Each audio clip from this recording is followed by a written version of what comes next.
Mengapa faktor ekonomi dapat menjadi pelanggaran pada etika profesi guru? Contohnya meminta uang kepada siswa agar mendapat nilai yang bagus. Oh, maksudnya faktor ekonomi dapat memicu gitu ya. Sebenarnya sudah terjawab dalam pertanyaan kita. Kalau orang kesulitan secara ekonomi dan dia memang betul-betul membutuhkan sesuatu, bisa saja itu mendorong dia untuk melakukan pelanggaran. Tapi ya pasti akan dibatasi oleh seberapa berintegritasnya dia kan. Kalau dia punya integritas, biarpun tidak ada apa-apa, dia tidak akan melakukan. Tapi kalau misalnya sedikit saja goyah itu integritasnya, ini memang bisa berpotensi. Itu sebabnya, karena orang kan kalau sudah butuh, orang yang memang sudah sangat membutuhkan dan ada peluang, ya dia bisa melakukan. Tapi tidak semuanya, karena itu tadi dia akan dibatasi oleh integritasnya. Mengapa moral dan integritas yang rendah dapat menjadi pelanggaran pada etika profesi guru?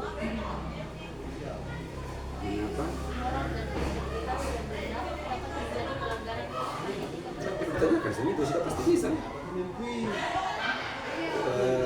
Intinya kalau moralnya bermasalah, ya pasti dia akan bermasalah karena etika itu kan dipengaruhi oleh moral dan nilai-nilai yang kita punya.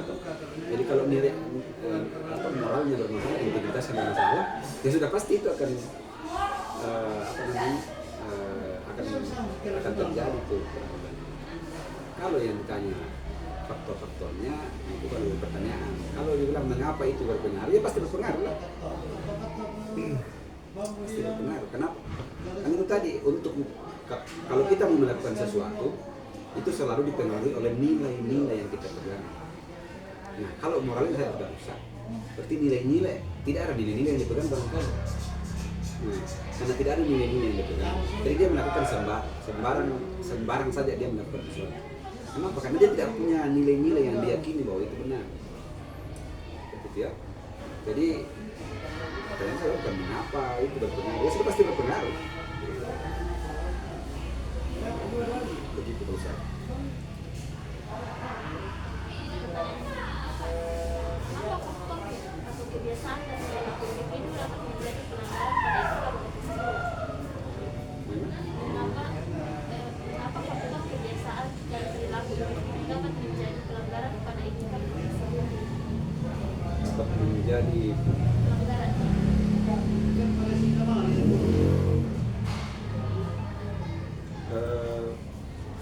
apa namanya? Apa tadi? Mengapa faktor kebiasaan dan perilaku individu dapat menjadi pelanggaran pada etika profesi guru? Ya kalau kebiasaannya memang apa namanya, tidak sesuai dengan peraturan, tidak sesuai dengan etika, ya itu pasti akan terjadi pelanggaran. Nah, begitu. Jadi cuma itu nih pertanyaannya, mengapa ya, itu bisa menjadi pelanggaran. Ya, kalau misalnya tindakan-tindakannya itu menyalahi aturan atau sesuai dengan norma-norma yang sudah ditentukan, ya itu akan menjadi pelanggaran. Itu akan menjadi pelanggaran. Seandainya yang ditanya faktor apa yang membuat kebiasaan itu atau kebiasaan itu menjadi